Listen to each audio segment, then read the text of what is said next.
설교 전에 일부 예배 때도 잠깐 간단히 언급을 했습니다마는 2부 예배 때도 여러분들에게 협조를 부탁을 드리고 싶은 말씀이 있습니다.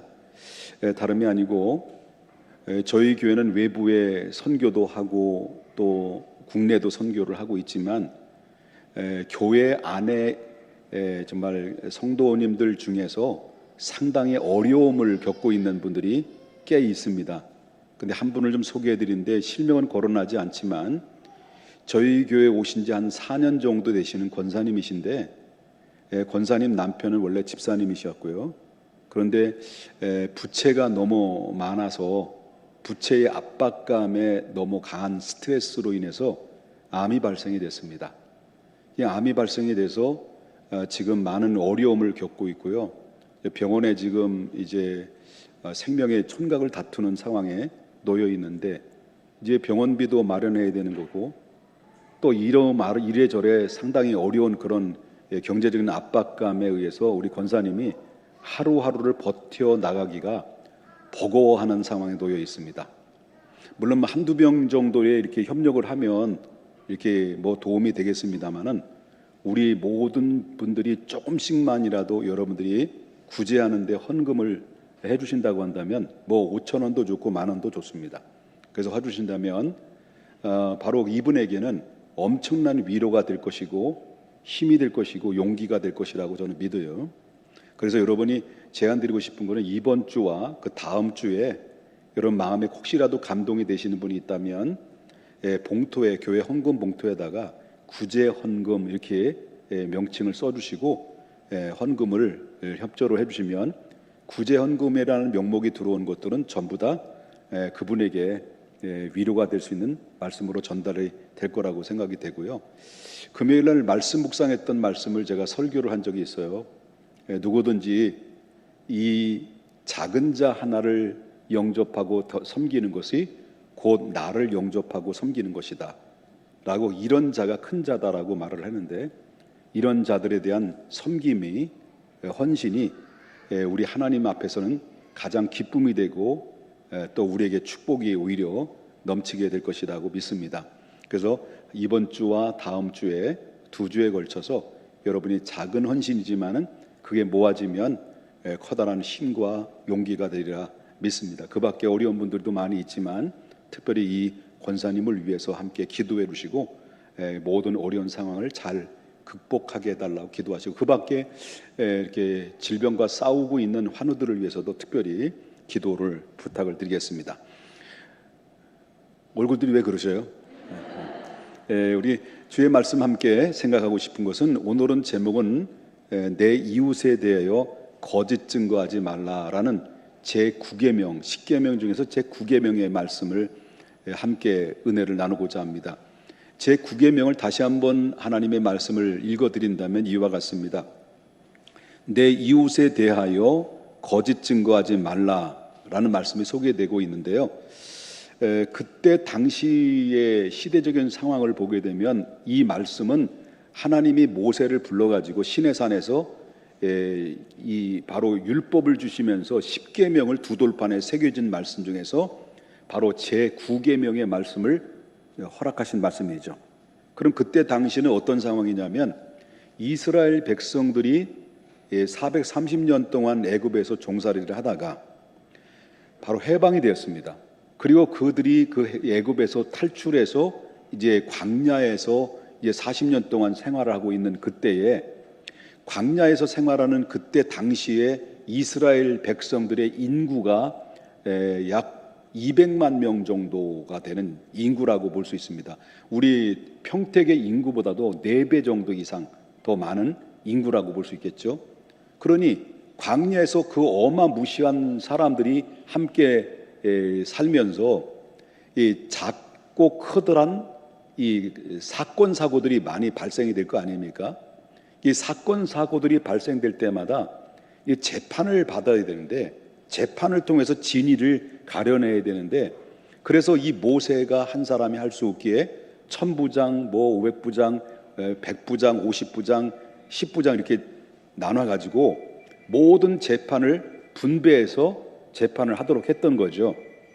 그런 가운데 이제 그 재판하는 과정에서 어떤 사람들은 진실의 증인들이, 그때 당시 증인이 한 사람이 있어서는 안 되는 거죠.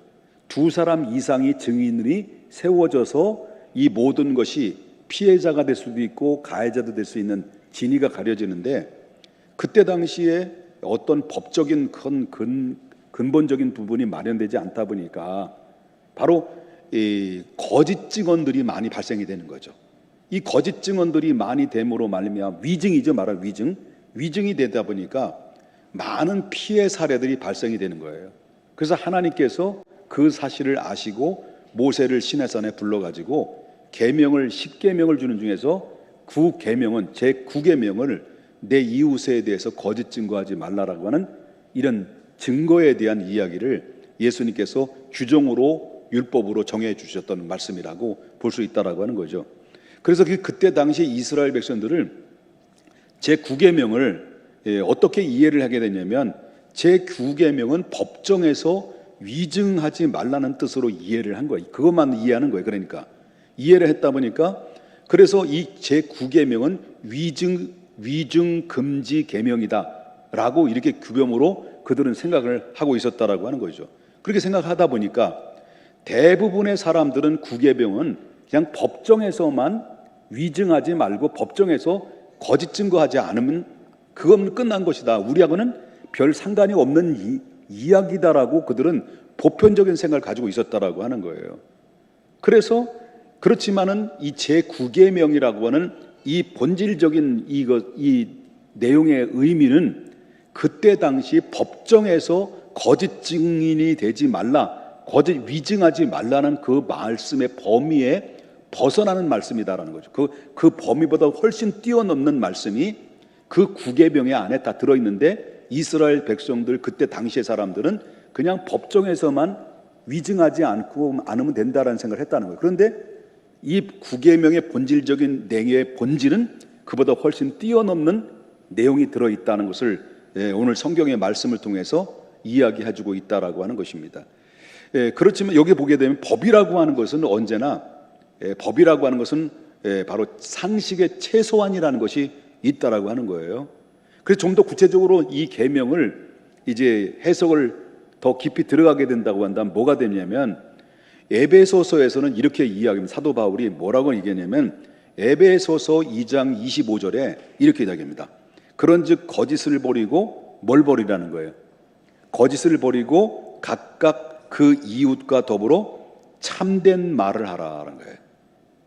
그리고 이 말씀은 사도 바울이 얘기를 했지만 신약의 이야기지만은 법정에서만 해당되는 말씀이 아니라 같이 이웃과 이 공동체 속에서 함께 살아갈 때 이 생활 영역 속에서 우리가 거짓말을 하지 않아야 된다, 거짓말을 버려라, 진실만을 말하라 라고 하는 이 삶 속에서, 인간과 인간의 관계 속에서, 가정에는 부부의 관계, 자녀와의 관계, 그리고 어떤 학교는 친구의 관계, 교회 안에는 공동체 안에서의 관계도 뭘 하라는 겁니까? 거짓말하지 마라. 그런 얘기까지 다 포함되어 있다는 것입니다.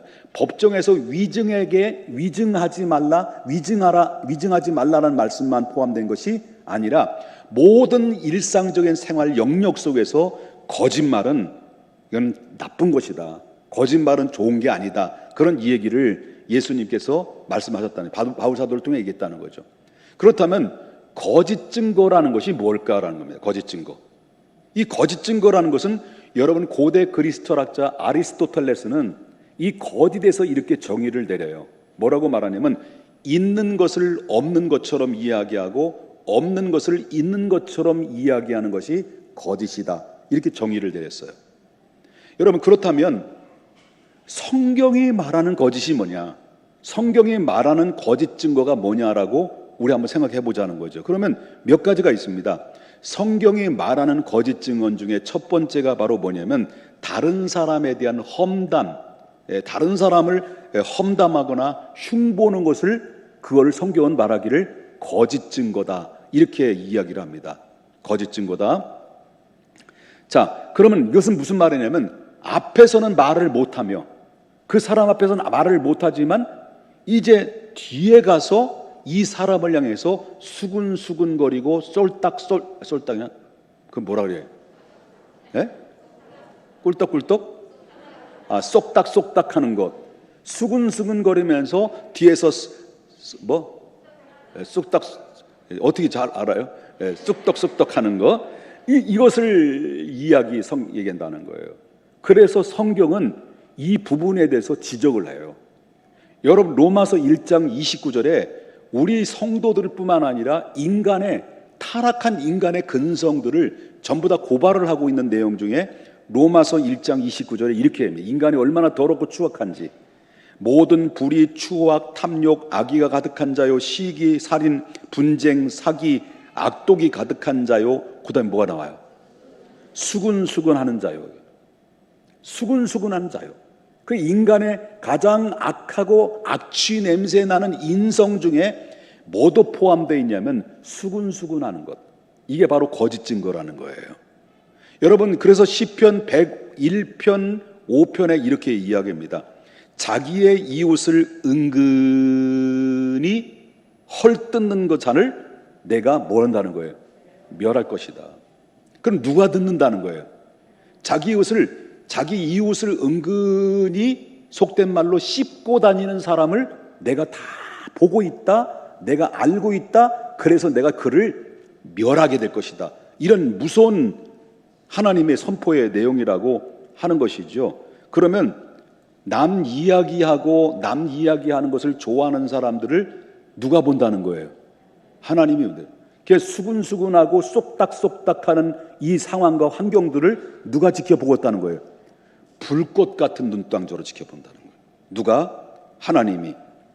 그래서 자기 이웃을 은근히 헐뜯는 자를 내가 멸할 것이요, 눈이 높고 마음이 교만한 자를 내가 용납하지 아니하리라. 이런 말을. 질문을 좀 드리겠습니다. 여러분, 뒤에서 남의 이야기를 쏙닥 수근거리는 것이 재미있을까요? 고소할까요? 아주 고섭지. 얼마나 재미있는지 몰라. 그러니까 남 이야기하고 남 욕하는 것 굉장히 쾌감을 느껴요. 저도 경험자는 말해요. 저도 재밌더라고.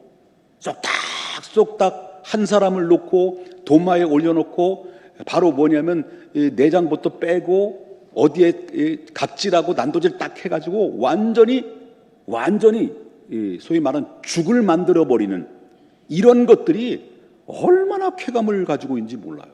재밌어요. 그래서 이렇게 재미있는 인간의 속성들을 주님이 아시고, 이 솔로몬은 잠언서에서 이 남 이야기를 좋아하는 이것을 뭐라고 표현한 줄 아십니까? 잠언서 18장 8절에 이렇게 이야기해요. 남의 말하기를 좋아하는 자의 말은 뭐와 같다? 별식과 같다. 별미다는 거, 별미. 맛있다는 거예요. 재미있다는 거예요. 그러니까 이 더 나쁜 사람들이 뭐냐면, 누가 이랬더니 이렇더래. 정말? 이런 사람 더 나쁜 사람이야. 맞장구 치는 사람들. 그럼 옆에 있는 제3자는요, 그냥 듣기만 해도 재미있는 거야. 그러면 그놈이 그분이고 그녀가 그녀, 니은이에요. 그러니까 얼마나 재밌겠냐. 이걸 그래서 뭐라고 말하냐면 이 별식과 같다, 별미와 같다라고 이렇게 이야기할 정도로 재밌다는 거예요. 그럼 왜 재밌을까? 재밌는 이유가 뭘까요? 사람들의 마음이 그만큼 악하기 때문에 재밌는 거예요. 그래서 재밌는 거예요. 그래서 여러분들이 남의 말할 때 쏙닥 쑥떡 개떡 수군 갈 때 이 수군이 아닙니다. 이럴 때 여러분 재미있고 막 쾌감을 느낀다고 한다면 여러분 그만큼 나는 악한 자다. 그렇게 생각해야 돼. 성경은 이걸 가지고 뭐라고 그래요? 거짓 증거다라고 이렇게 합니다. 좀 더 깊이 들어가게 된다면, 표현한다면 악의가 가득 찬 중상모략이다, 그 얘기예요. 더 확인되지 않는 것, 사실이 아닌 것을 마치 사실인 것처럼 아주 포장을 해가지고, 과대 포장을 해가지고 상대방의 치명타를 입히는 것, 이것을 성경을 말하기를 거짓 증거, 바로 중상모략이다, 이렇게 이야기해요. 그래서 성 아우구스티누스는 이 부분에 대해 중상모략에 대해서 이렇게 이야기합니다. 혀로 범하는 살인행위다. 그만큼 수많은 사람이 이 중상모략을 통해서 수많은 사람들을 죽고 상처를 받게 하고 고통을 안겨주는 그런 아픔을 중에서, 여러분, 가장 악질 중에 악질은, 현대판의 악질이 뭐예요? 악플이에요, 악플. 수많은 연예인들은 똘끼가 있잖아. 언제 돌아버릴지 모르잖아. 예능을 가지고 있는 친구들은 똘끼가 있어요. 우리 집안에도 똘끼 있는 집안인데, 여러분, 댓글에 의해서 사람들이 움직여요. 댓글에 막 악플을 달았을 때 못 견디는 거야. 그 수많은 연예인들, 그렇게 내가 그렇게 좋아하는 최진실을, 내가 사랑하는 그 최진실이 악플로 해서 자살했잖아요. 수많은 사람들이 자살하는 이유가 뭐예요? 그 악플 때문에. 이게 얼마나 잘못되고, 이게 다 거짓 증인들이다, 거짓 증거.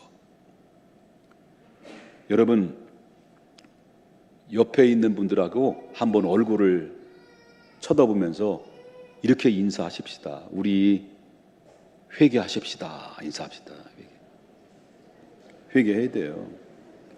얼마나 내 입에서 쏟아나는 말 한마디 한마디가 상대방의 문제를 일으키고 아픔을 주는 일을 한번 실족시켰는지를 한번 생각해 보자라고 하는 것이고요.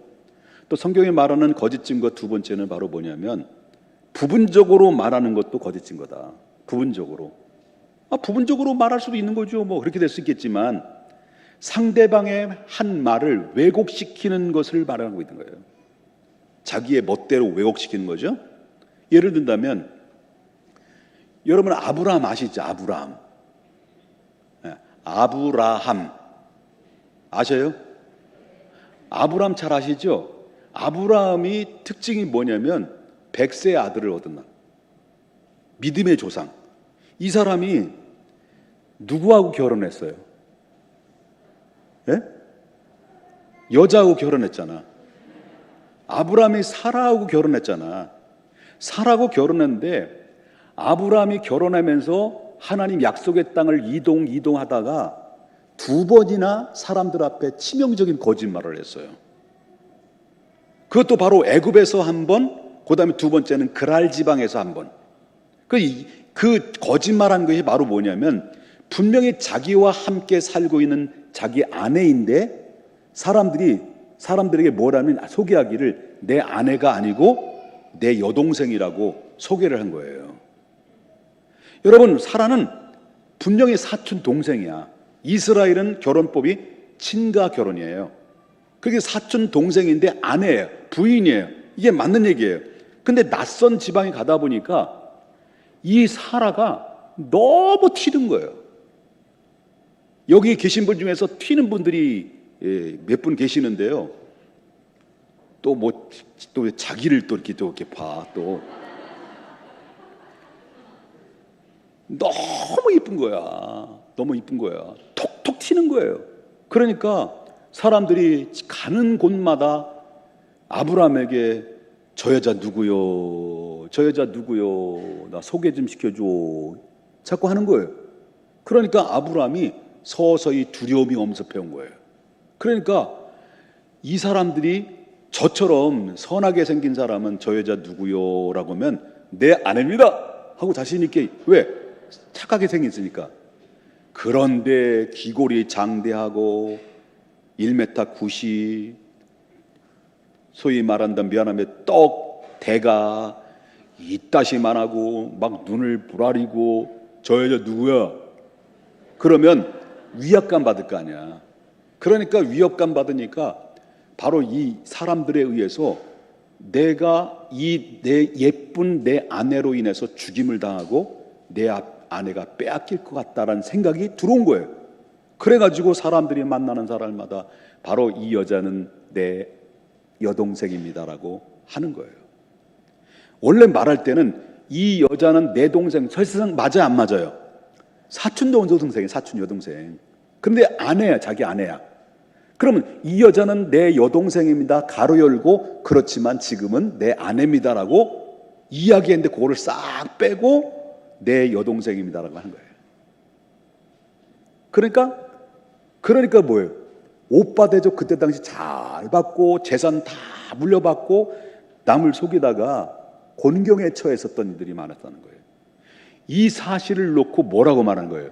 이 사실을 놓고 부풀리고 아니면 생략하거나 어느 부분을 유난히 강조해가지고 다른 결과로 유도하는 이런 행위들을 성경에 말하기를 거짓 증인이다, 거짓 증거다. 아브라함이 그거였다는 것을 이야기하고 있고요. 세 번째는 성경이 말하는 거짓 증거가 뭐냐면 침묵하면 안 될 때 침묵하는 것을 말합니다.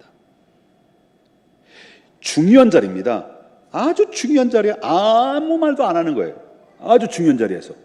그래서 분명한 것은 내가 나서면 내가 나서서 증인이 되어주면 바로 이 결과는 완전히 달라지는데, 그런 내 친구가 억울한 누명에서 벗을 수가 있는데, 그런데 섣불리 나섰다가는 반대편의 사람들에 의해서 공격이 너무 두려운 나머지 결국 그래서 차라리 모르는 척, 또 나는 기억나지 않습니다 라고 이렇게 오리발 내밀거나 침묵한다는 거예요. 그러니까 아무 말도 안 했지만은 그러나 실질적으로 볼 때는 이것을 해야 될 말을 하지 않는 것을 성경은 또 뭐라고 말하냐면 이것 또한 거짓 증언이다, 거짓 증거다, 이렇게 말했습니다. 그럼 여기까지 이해되셨습니까? 그럼 뭐 대답이 없으시니까 처음부터 다시 해야지. 뭐 집 점심도 다 드셨네 이제. 자, 그렇다면 예수님은 제 9계명을 어떻게 해석을 하셨냐는 거죠. 이 10계명에 대해서 예수님 마태복음 5장에 재해석을 하신 적이 있는데 9계명에 관련된 말씀도 오늘 본문에 재해석을 하셔요. 그러면 마태복음 5장에 보면 제9계명에 대한 해석을 예수님이 하셨는데, 이 해석의 내용의 핵심적인 엑기스는 뭐냐면 언어에는 진실성이 있어야 된다는 말씀을 예수님이 하신 거예요. 언어에는 진실성이 있어야 된다. 목사가 진실하지 않으면 들통날까 안 들통날까요? 1년이면 다 들통나. 그럼 내가 그러므로만 그나마 이렇게 36년 동안 제가 여기에 버티고 있는 것은 여러분들이 저를 진실하지 않는 목사를 진실하게 봐준 은혜가 아닌가라고 생각이 됩니다. 여러분들 참 순진한 사람들인 것 같아요. 자, 이 말은 무슨 말이냐면 예수님이 9계명에 대해서 어떻게 말씀하시냐면 이 핵심은 우리의 말로 헛된 맹세를 하지 말라고 성경은 얘기했는데, 그러나 내가 너에게 꼭 할 말이 있다. 헛된 맹세를 하기에 앞서서 해야 될 일이 바로 뭐냐면, 자, 이스라엘 백성들은 바로 뭐냐면 맹세라고 하는 것은 무엇이냐? 맹세는 뭐예요? 왜 맹세를 하는 이유가 뭘까요? 내가 하나님의 이름으로 맹세하노라. 내가 하나님을 두고 맹세한다? 이렇게 얘기한단 말이에요. 그럼 왜 이런 얘기를 할까? 자꾸 맹세를 하면서 할 이유가 뭘까요? 남들에게 나를 어떻게 하기 위해서, 신뢰하기 위해서, 믿게 하기 위해서 맹세를 하는 거예요. 일반적인 얘기보다는 이 사람이 나를 완전히 믿게 하기 위해서 여자를 꼬시는 거야. 여자를 꼬시는데 진실성 있게 이야기하려고, 이 여자의 마음을 얻으려고, 내가 하나님이 보시오, 내가 너를 사랑해, 하나님이 알고 있어, 요따구로 맹세를 했다는 거예요. 왜 그럴까요? 사람의 마음을 나를 확실하게 믿게 하기 위해서라고 했다는 겁니다. 근데 문제는 바로 뭐냐면 자기가 맹세한 것을 자기가 잘 지키냐는 거예요. 잘 안 지켜요. 안 지킨다는 거예요. 예수님이 그걸 지적하고 있는 거예요. 그래서 헛된 맹세. 그래서 이스라엘 백성들은 이 맹세를 지키지 않아도 되는, 맹세를 지키지 않아도, 맹세는 했는데 맹세를 지키도 않아도 되는 죄가 되지 않는다라고 하는 어떤 교모한 법률을 고안하는 게 있어요. 그게 바로 뭐냐면 절대적 맹세와 상대적 맹세로 고안한 거예요. 절대적 맹세는 꼭 지켜야 돼. 근데 상대적 맹세라고 하는 것은 바로 안 지켜도 죄가 안 된다라고 이렇게 자기 나름대로 고안해낸 거예요. 이스라엘 사람들이. 그렇게 되니까 맹세를 듣는 사람 입장에서 볼 때는 헷갈리는 거예요. 아니, 이 맹세를 하긴 했는데 저 사람이, 이것이 바로 절대적인 맹세인지 상대적인 맹세인지 구분이 안 가는 거예요. 이것을 보면서 예수님이 어떻게 이야기를 하시냐면, 자, 마태복음 5장 33절.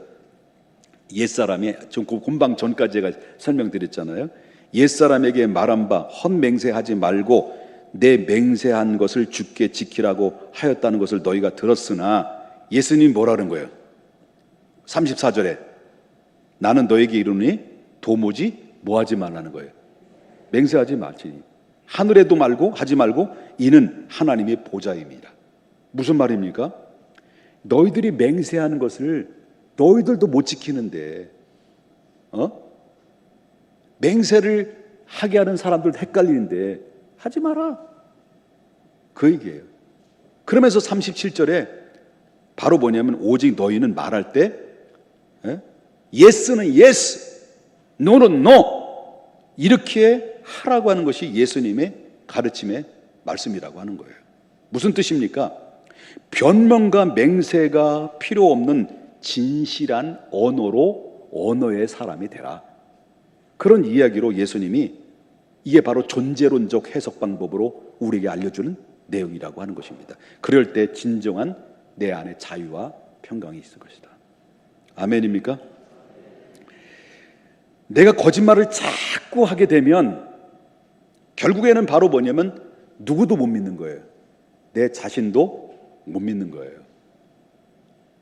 그리고 내가 거짓말을 많이 하면 상대방이 거짓말인지 아닌지를 잘 분별을 할까요? 못할까요? 도사가 되는 거예요. 왜? 자기가 거짓말을 많이 하니까 상대방이 거짓말이다 이거 알아채래요. 왜? 자기 경험자는 말하기 때문에. 그래서 제가 잘 알고 있잖아요, 여러분들을.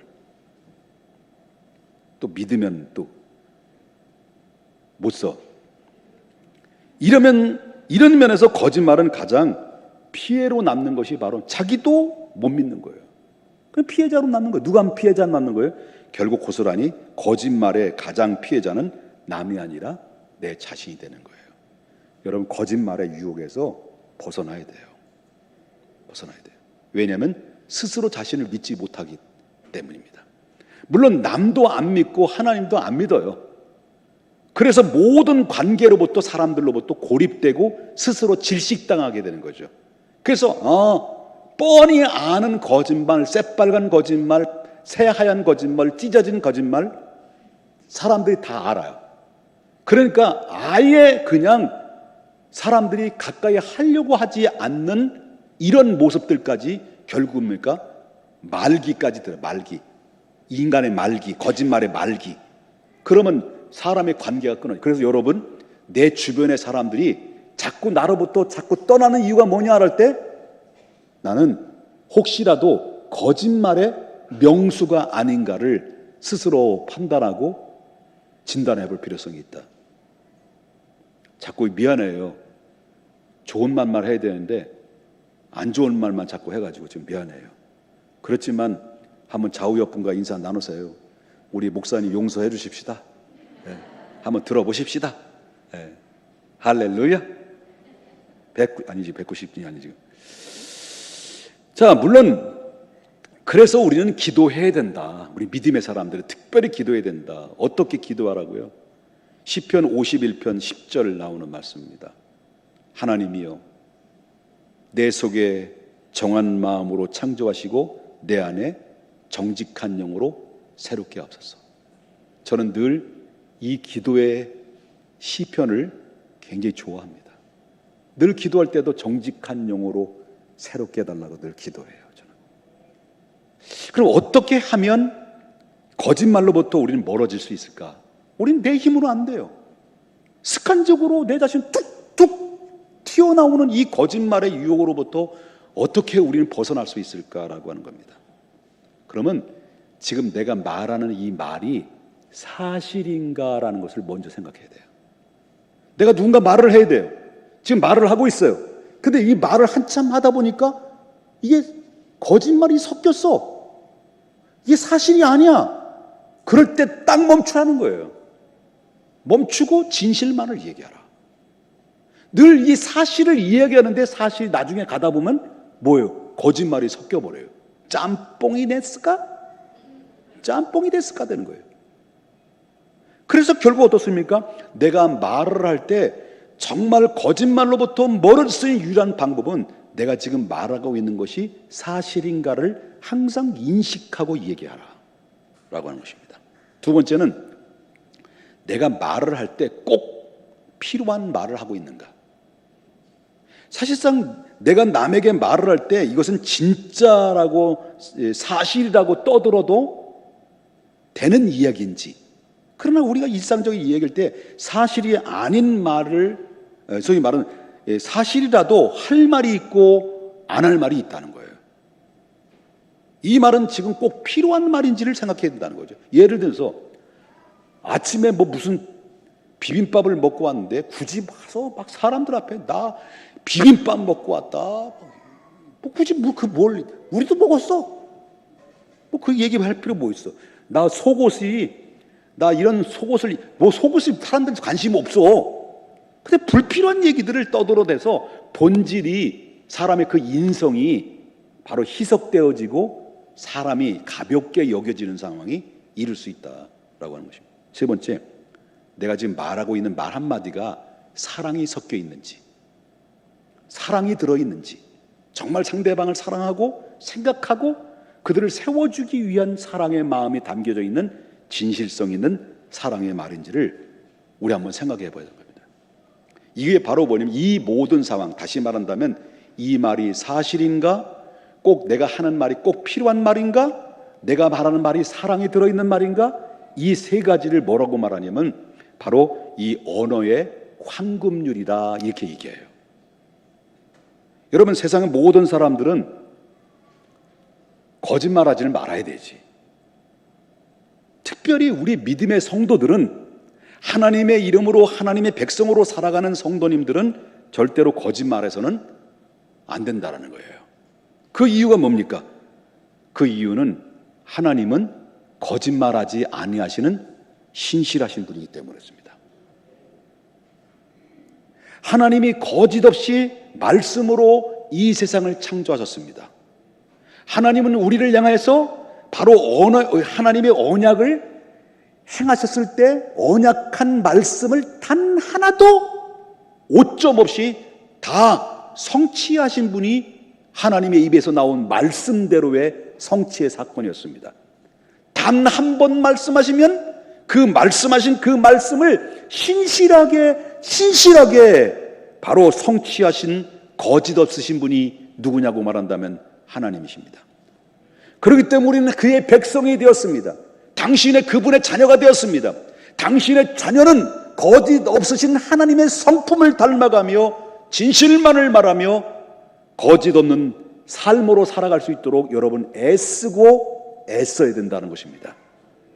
두 번째는 정직에 대해서 하나님은 반드시 보상하신다라고 하는 거죠. 하나님이 다 듣고 있다라고 하는 겁니다. 사람들은 몰라요. 내가 무엇을 이야기하는지, 내가 거짓말인지 진실인지를 잘 모를 수 있습니다. 그러나 하나님은 보고 있고 듣고 있으신다는 거예요. 그렇기 때문에 하나님은 다 증인, 다시 말한다면 우리가 이 정직에 대해서 하나님은 다 보고 있기 때문에 하나님이 들으시고 이 진실한 언어의 직공이 되는 하나님의 사람들을 가만히 내버려 두지 않습니다. 그들을 보호하시고 그들을 지켜주시고 어려운 상황이 있을 때 교통정리 다 해주시는 거죠. 내가 있어야 될 것을 아시는 하나님, 필요한 것을 아시는 하나님, 해결해 주시는 하나님, 다 우리의 언어의 진실성을 외치는 외침의 소리 앞에 주님은 민감하게 귀를 기울이시고, 우리 주님은 반응을 하실 때 민감하게 우리의 반응으로 다가오신다는 것을 보게 된다라고 하는 거죠. 마지막으로 우리는 세상에서 하나님을 증거하는 증인들이라는 것을 잊어서는 안 된다. 그래서 거짓말해서는 안 된다. 우리 입에서는 하나님의 말씀이 쏟아내야 되는데 또 한편에는 거짓말이 쏟아내서는 안 되는 이유가 바로 그겁니다. 하나님이 증거한다는 것은 너무나도 거룩한 사역입니다. 그래서 잃어버린 백성을 찾고 하나님의 이름으로 증거하는 사람으로서 우리는 거짓말해서는 안 된다는 거예요. 얼마나 이 세상에 거짓말을 밥 말아먹듯이 합니까? 정말 법정뿐만 아니라 세상의 삶의 영역 속에서 우리가 인식하는 거짓말도 있고 우리가 그냥 지나쳐버리는 거짓말들이 얼마나 이 세상에 거짓말로 베이스에 깔려 있습니까? 엄청나게 많은 거짓말들이 밥 말아먹듯이 그런 환경 속에서 우리가 살고 있다 보니 우리 자신도 모르게 거짓말에 익숙되어져 있는 이런 모습들이, 잔재들을 우리는 어떻게 고민해야 되겠습니까? 그래서 우리는 매일매일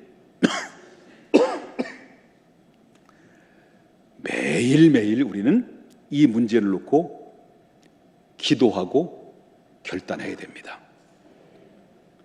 우리로 거짓말하지 않고 우리의 입술에 파수꾼을 세워주시고 정직한 말, 그 사실이 용기 있게 말할 수 있는 그런 삶을 살 수 있도록 날마다 결단하고 주님의 도움을 구할 때 우리의 능치 못할 능력의 주님이 이 모든 거짓말의 유혹에서 완전히 탈피할 수는 없지만 탈피할 수 있는 영역 속에 우리를 이끌어 가신다는 것을 믿으셔야 될 줄 믿습니다. 이웃의 이름과 명예에 존중하며 살아야 됩니다.